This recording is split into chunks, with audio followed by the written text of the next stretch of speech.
এবার আমি জনাব সালাউদ্দিন আহমদ, কক্সবাজার ১ মাননীয় স্বরাষ্ট্রমন্ত্রী, তাকে বক্তব্য রাখার জন্য আহ্বান করছি।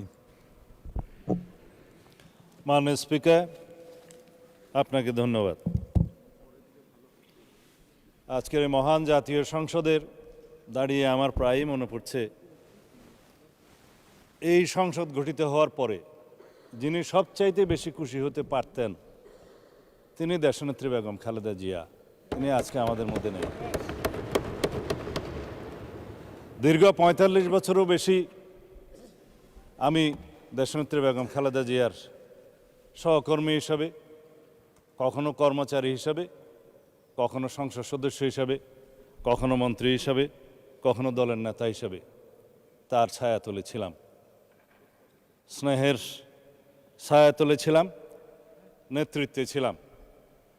অনেক আন্দোলন, অনেক সংগ্রাম, অনেক ত্যাগ তিতিক্ষা, কিন্তু তার সাথে পৃথিবীর কোনো ত্যাগের কোনো তুলনা করা যায় না।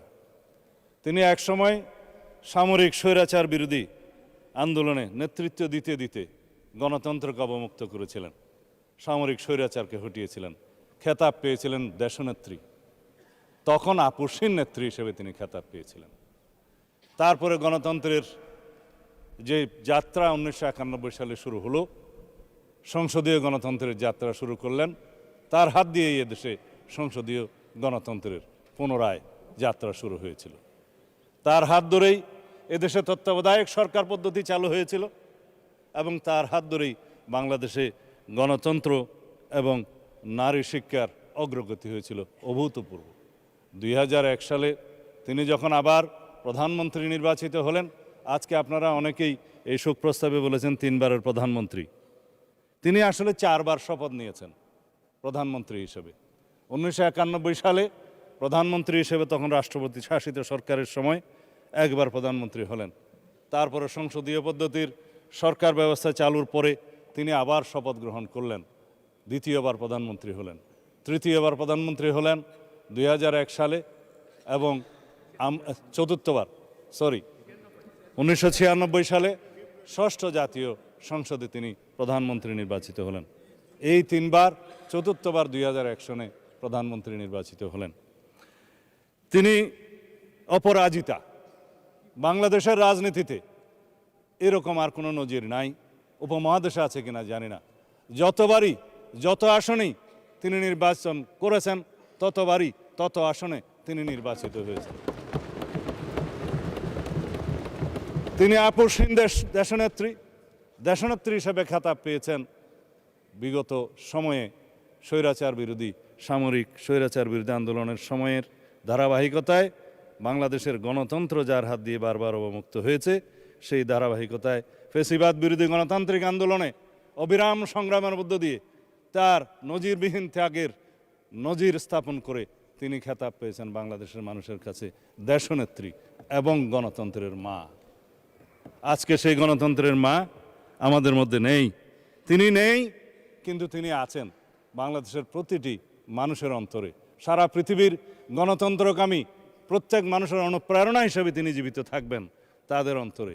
তিনি যদিও আমাদের মধ্যে শারীরিকভাবে নেই, সারা পৃথিবীর মানুষের গণতন্ত্রের অনুপ্রেরণা হিসাবে তিনি সারা পৃথিবীর মানুষের মধ্যে জীবিত থাকবেন, জাগরুক থাকবেন। তিনি আমাদের অনুপ্রেরণা জুগিয়ে যাবেন।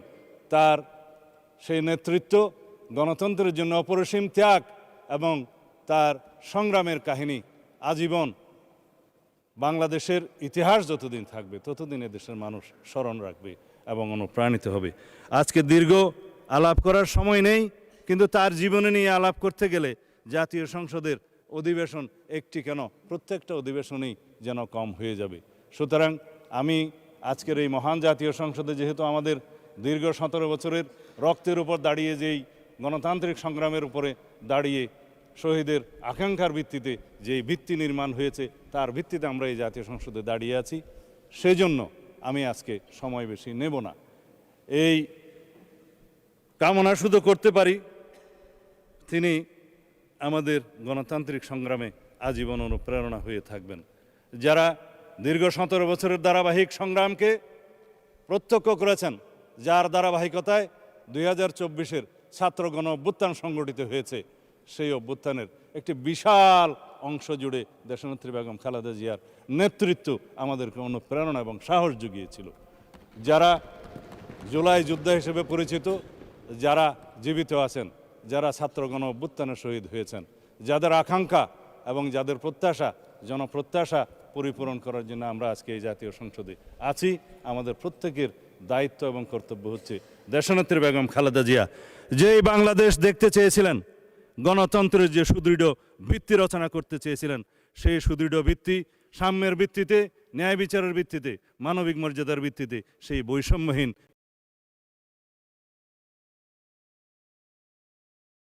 আপনাকে আবারও ধন্যবাদ জানাই। খোদা হাফেজ। বাংলাদেশ জিন্দাবাদ।